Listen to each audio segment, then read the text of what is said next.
Alright, what we're going to do is I got some more things I thought of for problem feeders and just overall wellness of the snake. To be honest with you, I go pretty minimalistic. You can go as crazy as you want. It's just more clean.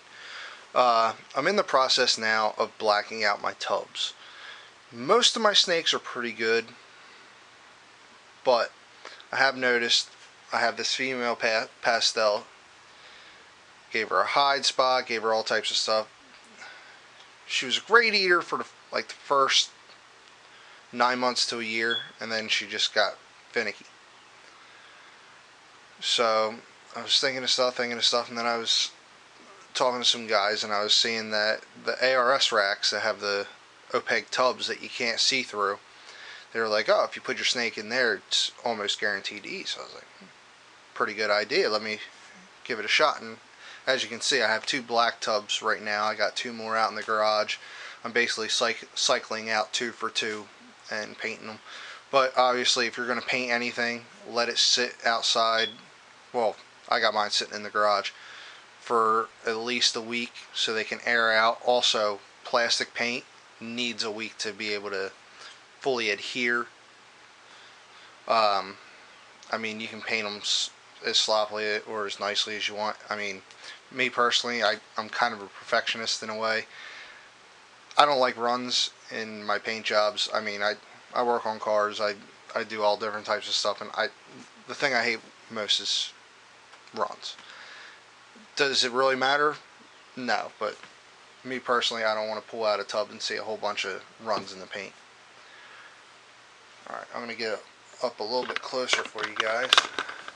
And if you look, you can basically see straight through my tubs. Nothing too fancy. And this is what I was talking about. I just use newspaper. I got a water dish that I put inside a PVC pipe. Keeps them from tipping it over. This is my Mojave girl. She's actually in shed right now. 2014, already about 1,700 grams. Pretty big girl. Really good eater, so I have no problems with her, but some of the other ones I do. Now this girl is also a 2014, and it's just a regular pastel. She spilled a little bit of her water, but as you can see, when you paint the tub, nice and opaque. And I'll tell you what, she pounds food. If you look at her, she's got a nice lump in her belly from yesterday.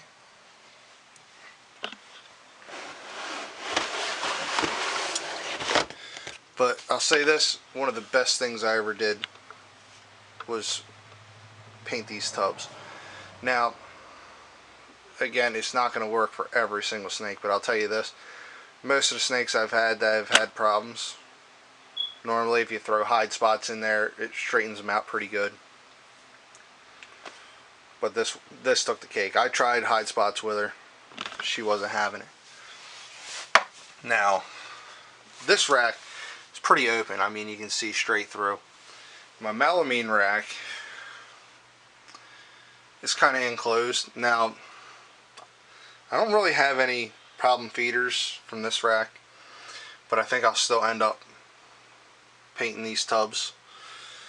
This is my only, he's just a little bit finicky. He is a pastel het clown, and the only problem I have with him is when I try and feed him frozen, takes it, never eats it.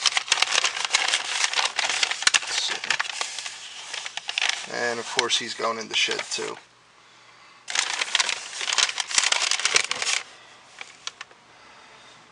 But yeah, just a couple layers of newspaper. I mean, you can use any type of bedding you want. I use newspaper.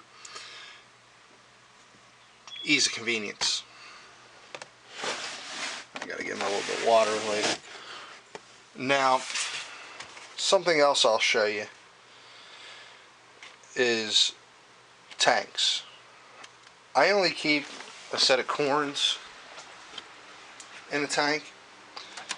Now, I haven't done it to them because I never have a problem with corns, but with balls,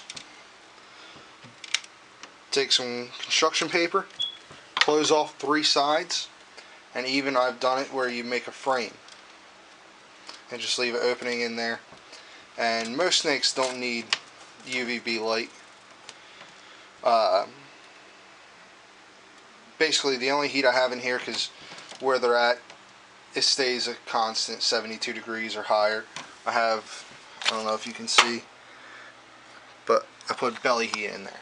Basically all they need, and as you can see for the most part, they stay on the other end of the tank. Corns don't really need as much heat as balls or other pythons, but I'll say this: belly heat, no matter what, if you got them in a tub, if you got them in a tank, belly heat. Heat lamps don't cut it. I've seen snakes, heat lamps, not want to eat. Put belly heat in there, get them up temperature, slamming food. A good thermostat is a must. Take you back over to here.